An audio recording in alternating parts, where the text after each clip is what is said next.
평안함 가운데서도요 문제가 생긴다라는 거예요. 반면에 위험한 가운데서도 평안할 수 있다라는 겁니다. 제가 볼 땐 결국은요 우리 환경을 보자면요 평안한 환경은 없는 것 같아요. 늘 위험 요소가 존재합니다. 하지만 평안한 인생은 있는 것 같습니다. 억지로 웃으라는 게 아니에요. 억지로 참으라는 게 아닙니다. 사람들한테 억지로 잘해주라는 것이 아닙니다. 착하게 살라는 게 아닙니다. 하나님에 대한 믿음, 확신이 있다면 내 얼굴이 스데반처럼 천사의 얼굴이 될 수 있다라는 평안한 인생을 누릴 수가 있다라는 거예요. 내 성품으로 하는 게 아니고요. 잘 싸라 그러잖아요. 졌지만 잘 싸웠어. 그렇게 정신 승리하자는 게 아니고요. 자기 합리화시키자는 게 아닙니다. 스데반이 어땠다 그랬습니까? 5절과 9절에 보니까 은혜와 권능과 믿음과 성령이 충만했다는 거예요.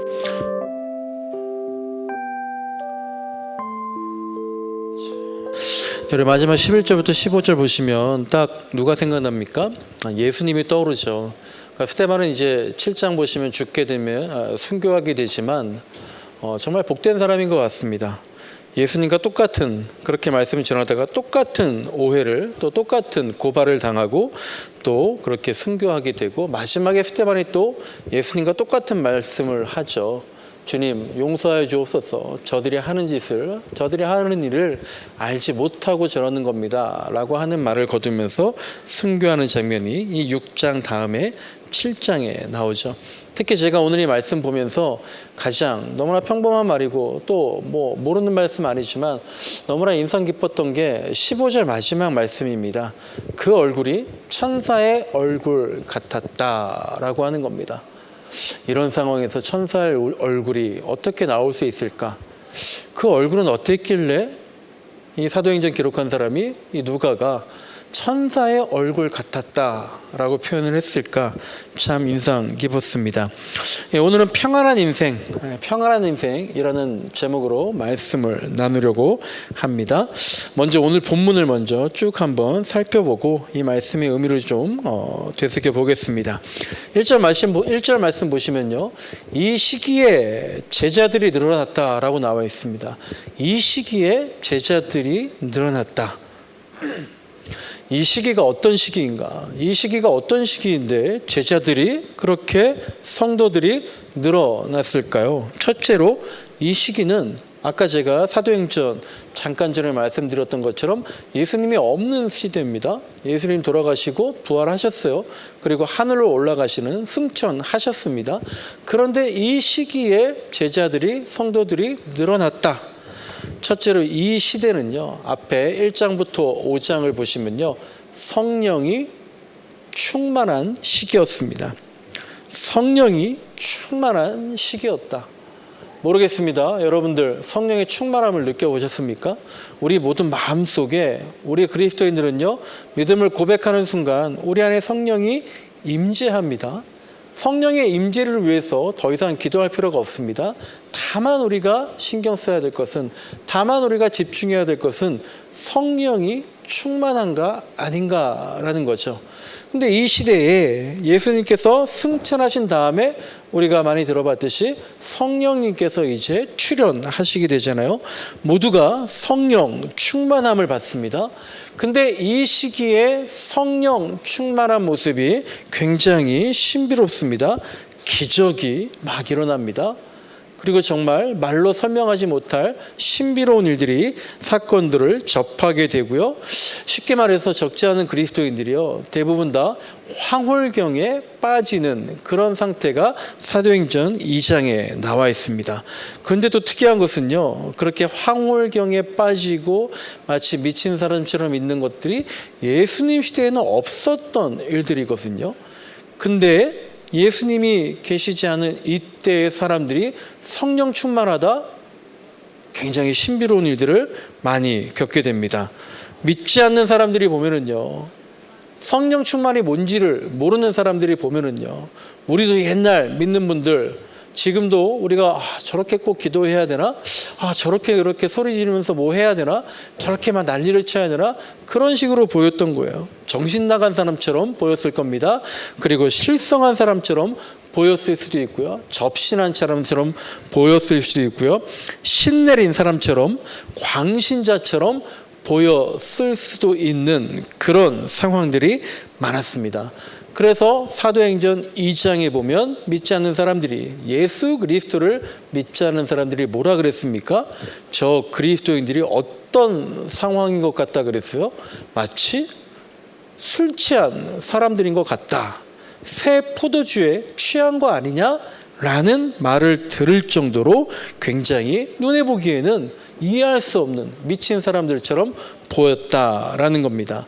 성령 충만한 모습이 그렇게 드러날 수 있다라는 거예요. 그런데 눈에 보이는 것만 그런 게 아니라요. 굉장히 현실적으로도 제정신이 아니었던 것 같아요. 성령이 충만한 시대, 이 시기에 제자들이 늘어났다. 이 시기가 어떤 시대냐? 성령이 충만한 시대였다 말씀드리고 있는 겁니다. 그런데 성령이 충만하니까 굉장히 현실적으로도 극단적인 신앙생활을 보여줬던 것을 사도행전에서 알게 되는데요. 그게 앞에 1장부터 5장에 나와 있습니다. 그 대표적인 게 그런 겁니다. 이 성령에 충만한 사람들이요, 날마다 교회에 모였다라고 합니다. 날마다 교회에 모였습니다. 우리가 옛날 어르신들, 저희 어머님 같이 80 넘으신 분들, 뭐 70대, 60대이신 분들은 매일매일 교회 오란 말씀들 많이 들었을 겁니다. 그리고 교회에 많이 갔어요. 근데 요새 이제 그렇지 않지 않습니까? 주일날 한 번 오는 것도 대단하다고 그렇게 얘기들을 합니다. 근데 이 시기에 날마다 교회에 모였다고 해요. 모여서 뭐 했습니까? 매일매일 모여서 기도하고 찬양하고 말씀을 배웠다라는 거예요. 물론 하던 일을 마치고 퇴근해서 온 사람도 있었지만요, 어떤 사람들은 생업을 포기하고 날마다 교회에 모여서 미친 듯이 기도하고 미친 듯이 찬양하고 정말 뭐에 홀린 듯이 말씀에 사모해서 그렇게 모였다라는 겁니다. 그뿐이 아닙니다. 이 시기에 성령이 충만하니까 우리가 많이 들었듯이 어떤 일이 있었습니까? 모두가 한 곳에서 지냈다 그래요. 모두가 다 모여 있는 겁니다. 그리고 물질과 돈을 공유했다고 합니다. 그간에 내가 모은 재산, 나한테 있는 재산들 다 팔아서 헌금하고 필요한 사람에게 나눠줬다라는 것이 사도행전 2장에 기록이 되어 있어요. 또 7장에도 나옵니다. 8장에도 나옵니다. 내 것과 네 것에 구분이 없는 겁니다. 능력에 따라서 일하고요, 필요에 따라서 서로 나누는 그런 시대가 이런 시기였습니다. 그때는 그럴 수밖에 없었을 것 같아요. 지금 우리가 이렇게 하라 그러면 여러분 날마다 교회 오십시오. 기도가 중요하지 일이 중요합니까? 말씀 공부하는 게 중요하지 학업이 중요합니까? 날마다 교회에 모이십시오. 한 곳에 모여 있읍시다. 그리고 정말로 우리가 물질적으로도 같이 공유합시다. 이렇게 얘기하는 곳 아무도 없습니다. 그렇게 얘기하던 곳이 다 이단으로 드러났죠. 아주 바른 모습은 아니라고 생각되지만 이때는 이럴 수밖에 없었을 것 같아요. 그리고 이런 모습이 또한 성령이 충만한 모습 중에 하나다라는 거예요. 성령이 충만했더니 술 취한 사람처럼 소리 지르면서 기도하고 재산을 기부하고 필요한 사람들한테 나눠줬던 이때가 이렇게 성령이 충만하고 그런 것들이 이런 신앙의 형태, 이런 생활의 형태로 나타났던 시기였다라는 겁니다. 그리고 둘째로 이때는요, 그 1절에 나와 있는 이 시기, 이때는 또 어떤 시기였냐면요, 마냥 좋은 시기가 아니었어요. 예수님이 안 계셔서 그런 게 아니라 어떤 시기였습니까?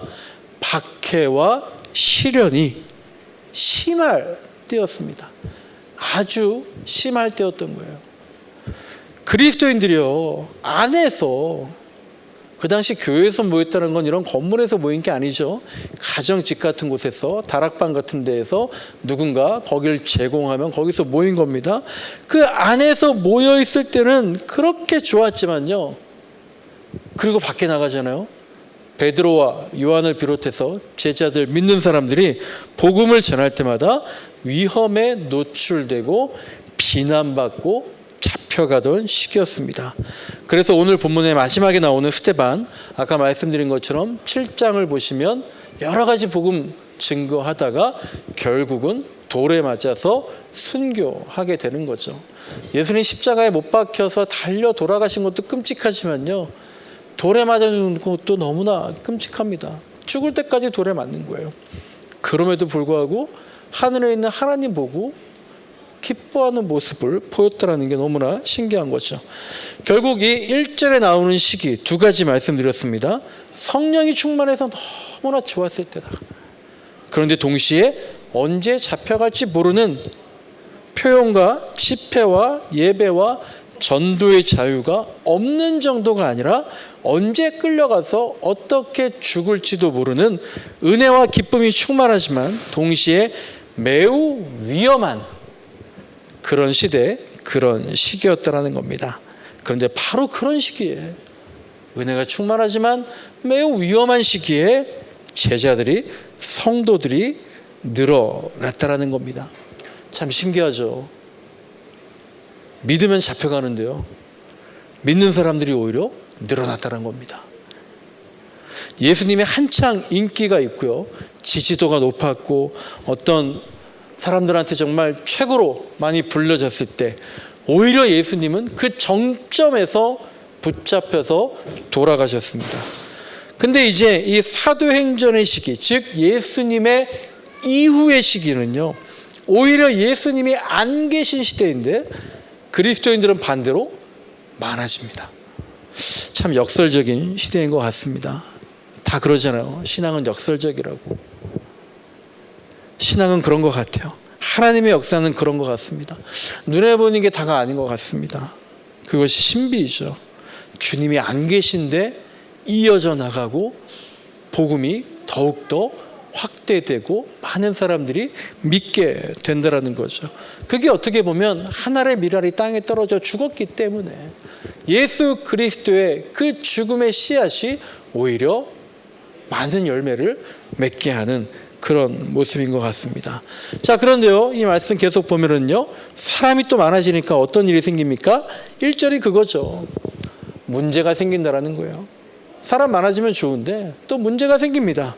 1절 중간부터 보시면요, 그리스말을 하는 유대 사람들, 그리스말, 헬라어 하는 유대 사람들이 히브리말 하는 사람들, 지금도 이스라엘 현대 히브리어 있고 그런데요, 히브리말 하는 유대인들, 그 사람들에게 불평을 터뜨렸답니다. 그 이유는 자기네 과부들. 그러니까 이 시대에 정말 과부가 많아요. 이 시대에 정말 성적으로 난잡하고 문란했죠. 동성애도 굉장히 많았고요. 그런 것들이 또 과부들, 남편이 아무 이유 없이 마음에 들지 않는다고 여인에게 이혼을 통보하는 그런 일들이 너무 많았죠. 그 자기 그리스말 하는 유대인들, 그 사람들 중에 있던 과부들, 예전 성경에는 개역개정 보면은요, 헬라파 유대인들 그렇게 표현했죠.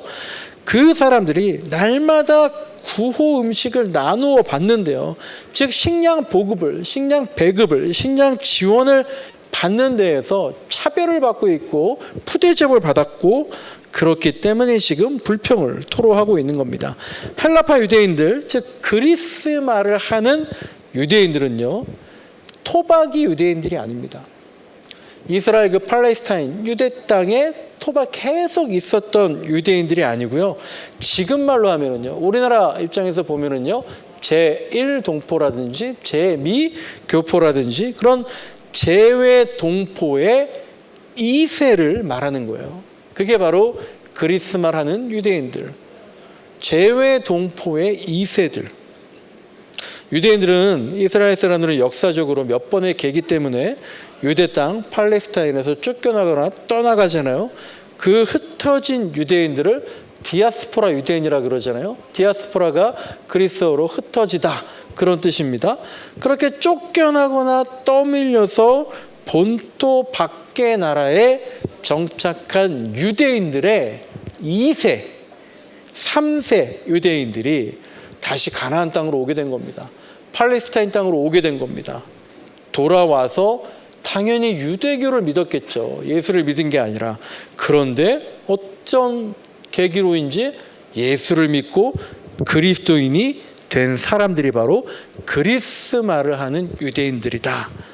그런데 이 사람들 본문에 나온 것처럼 이 사람들이 모르겠어요. 왜 그럴까요? 뭐 우리나라 사람들도요. 해외 동포에서 2세로 살다가 한국에 왔을 때 정말 알게 모르게 차별을 당하는 그런 경우가 있는 것 같은데요. 언제 어디서나 약간 출신 배경이 차별을 일으키는 그런 문화가 있는 것 같습니다.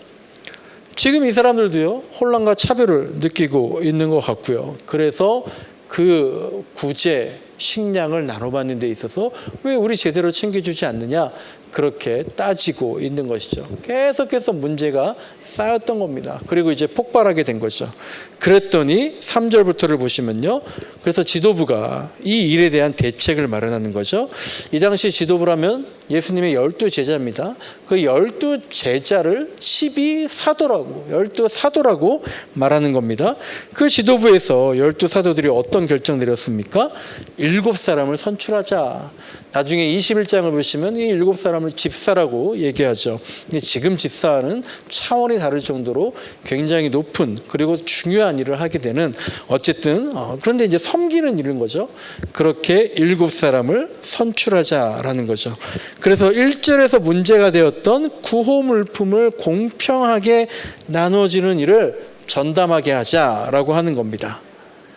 이 12명의 제자, 이 12사도가요. 여태까지 계속해서 말씀 사역하고 기도 사역하고 구제와 섬김의 사역에 모두 관여하고 있었던 거예요. 그런데 사람들이 늘다 보니까요. 성도가 늘다 보니까 일이 커지고 많아지고 하니까 과부하가 걸리게 된 거죠. 어디서나 마찬가지일 겁니다.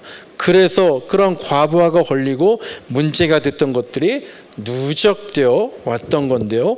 그래서 지도부와 성도들을 연결해줄 중간 리더십을 선출하게 된 거죠. 그래서 뽑힌 사람 7명의 명단이 5절에 나오는데요. 우리에게 가장 잘 알려진 사람은 빌립과 스데반이죠. 특히 스데반, 성경에 나오는 첫 번째 순교자입니다. 예수님의 제자 중에 첫 번째 순교자로 성경에 기록된 사람은 야고보죠. 근데 어쨌든 성경에 나오는 첫 번째 순교사로 스데반이 기록이 되어 있습니다.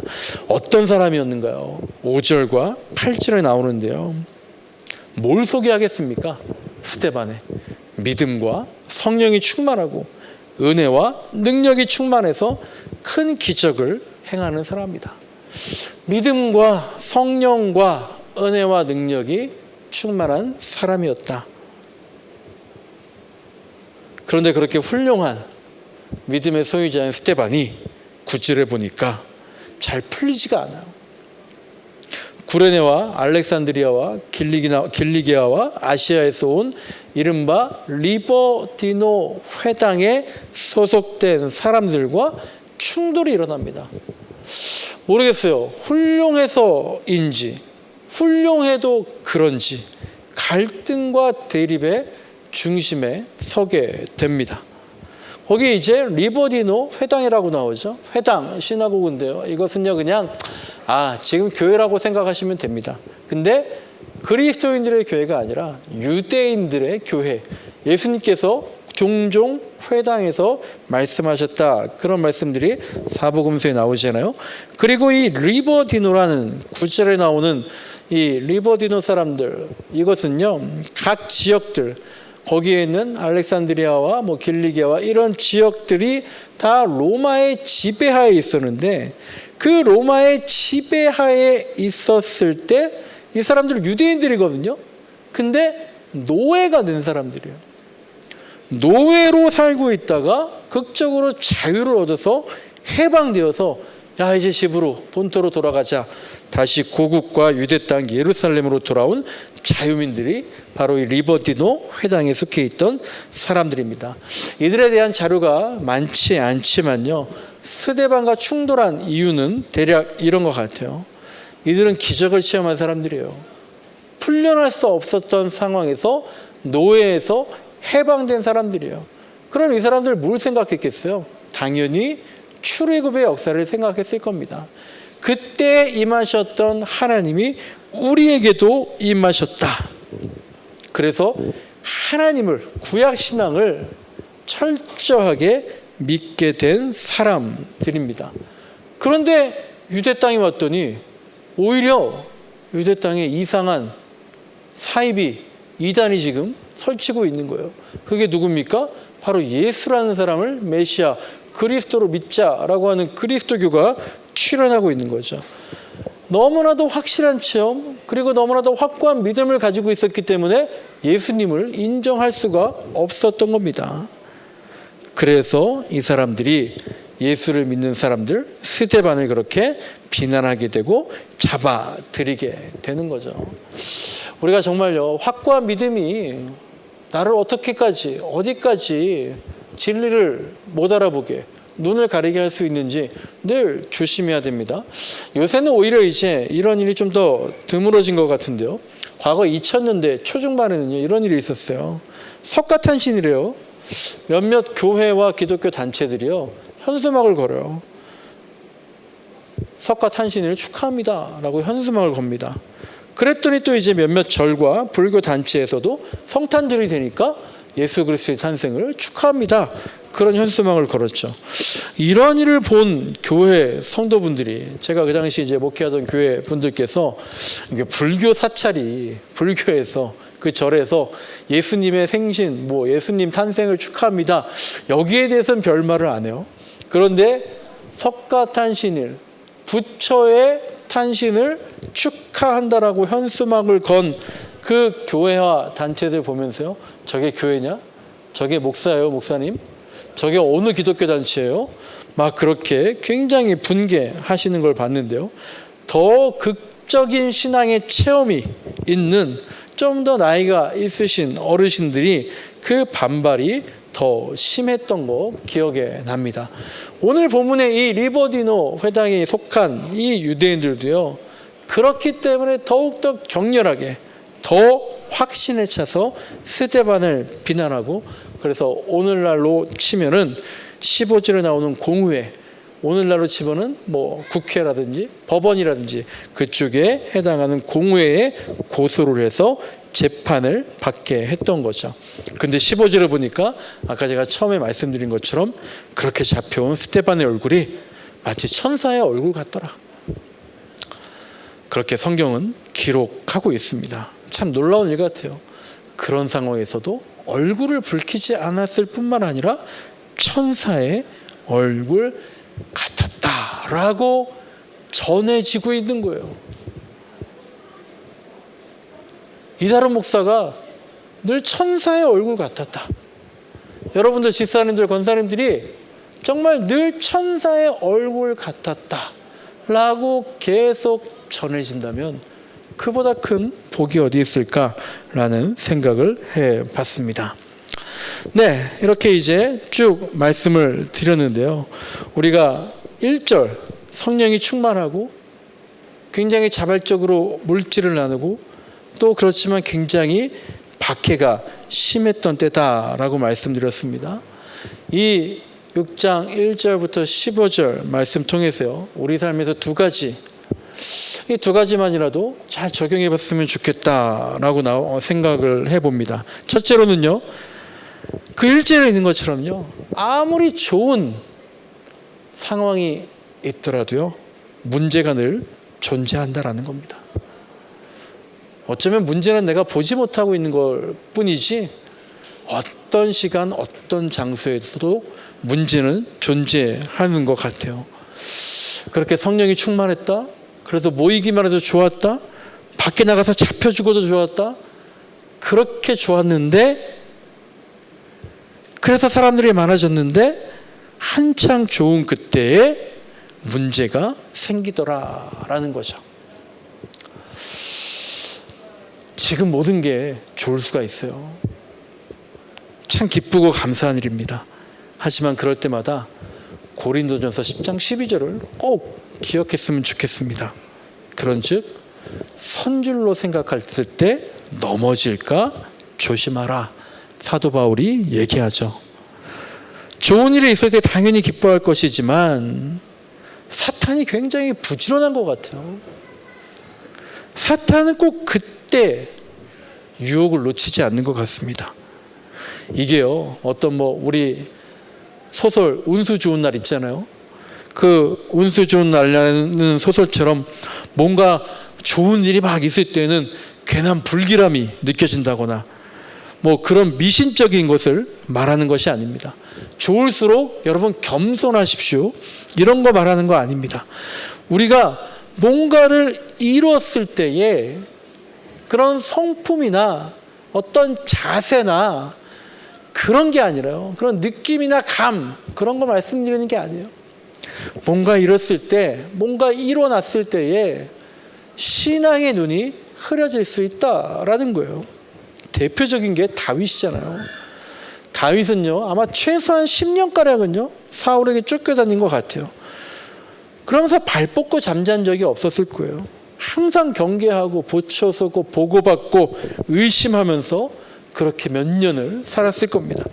근데 드디어 모든 정적들이 사라지고 예루살렘에서 시온성 다윗성을 구축하고 드디어 이제는 자기가 직접 전쟁에 참여하지 않고 그냥 장군들만 내보내서 전쟁을 해도 괜찮을 정도로 모든 게 안정되고 좋았을 때, 바로 그때 어떤 일이 있었습니까?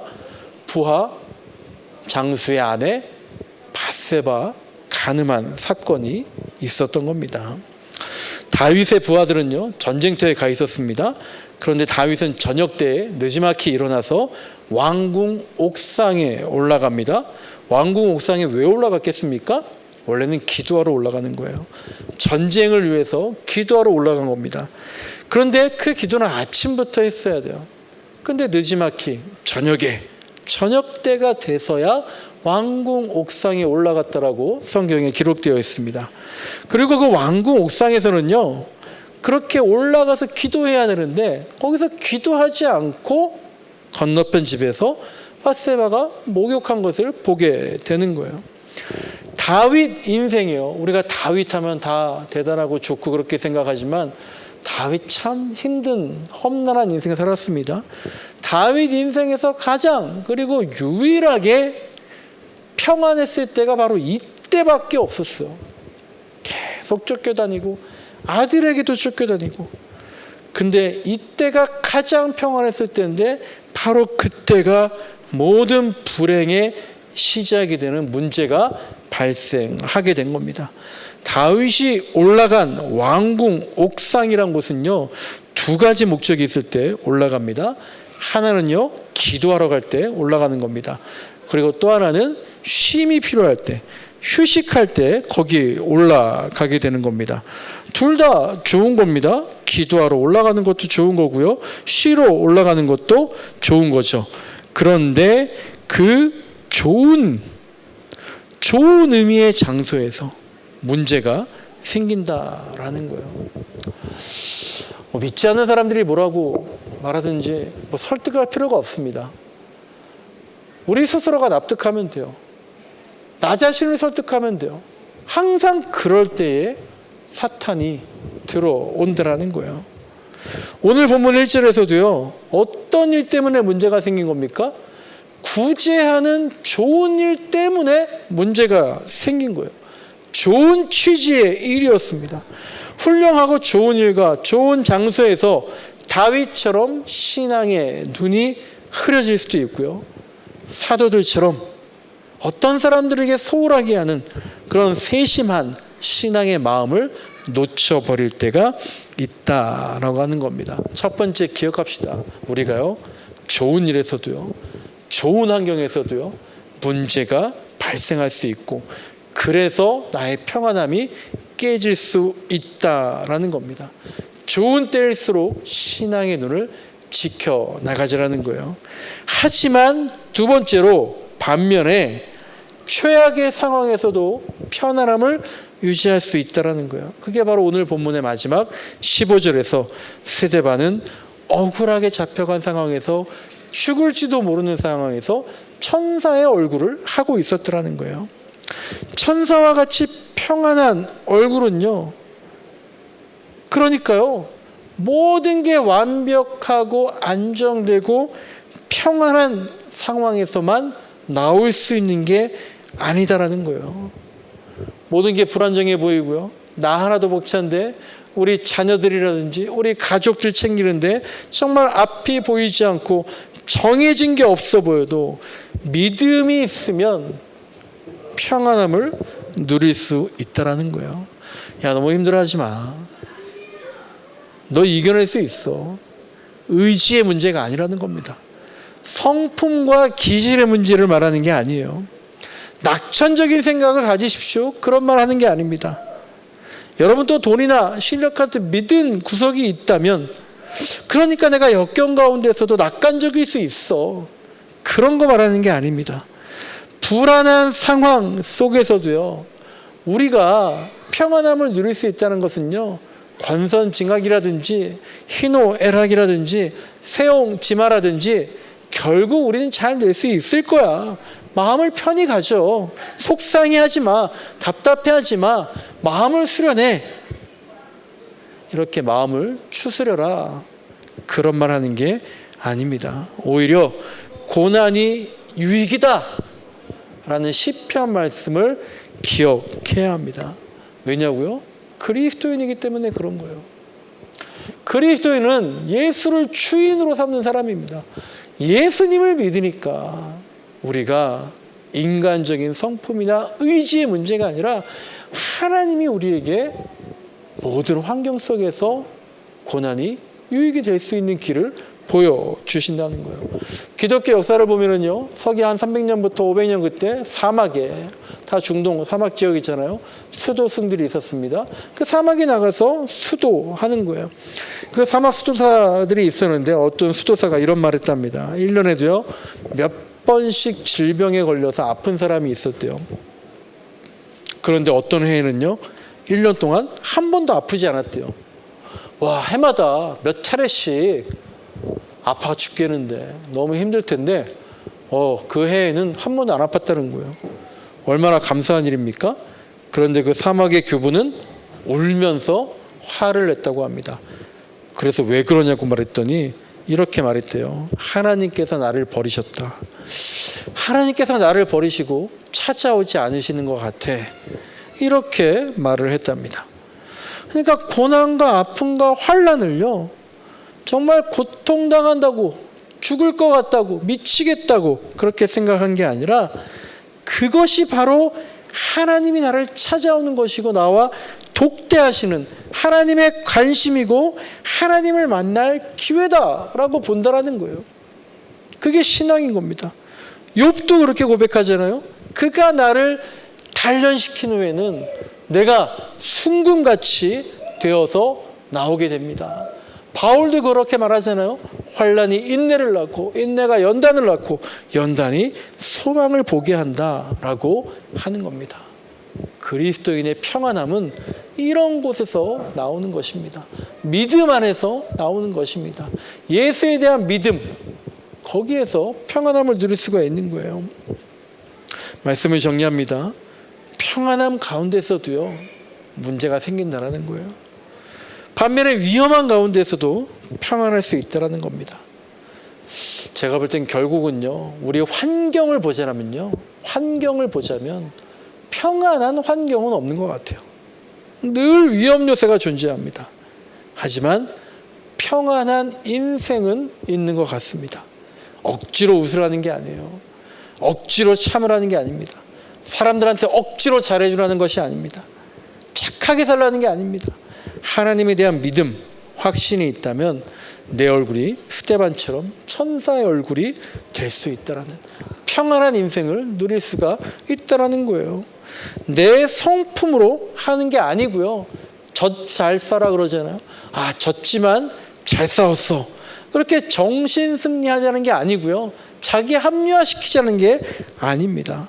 스데반이 어땠다 그랬습니까? 5절과 9절에 보니까 은혜와 권능과 믿음과 성령이 충만했다는 거예요. 우리 모두가 평안한 인생을 살고 싶잖아요. 근데 우리는 그리스도인입니다. 평안한 인생, 노후라든지 건강이라든지 안정이라든지 열심히 노력하는 거 좋습니다. 하지만 그 중심에 믿음이 있어야 돼요. 고난이 하나님의 관심이다. 고민이 하나님과 독대하는 거다. 하나님이 그렇게 된 우리를 찾아오실 때가 있다. 그 믿음. 그런데 주님은 우리에게 좋은 것을 주시지 않겠느냐. 좋은 것, 성령을 주시는 분 아니냐. 그러니까 우리가 평안할 수 있다라는 그 믿음 안에서 우리가 정말 스데반처럼 천사의 얼굴로 살아가는, 그게 드러날 수밖에 없는 평안한 인생을 살 수 있기를 간절히 소망합니다.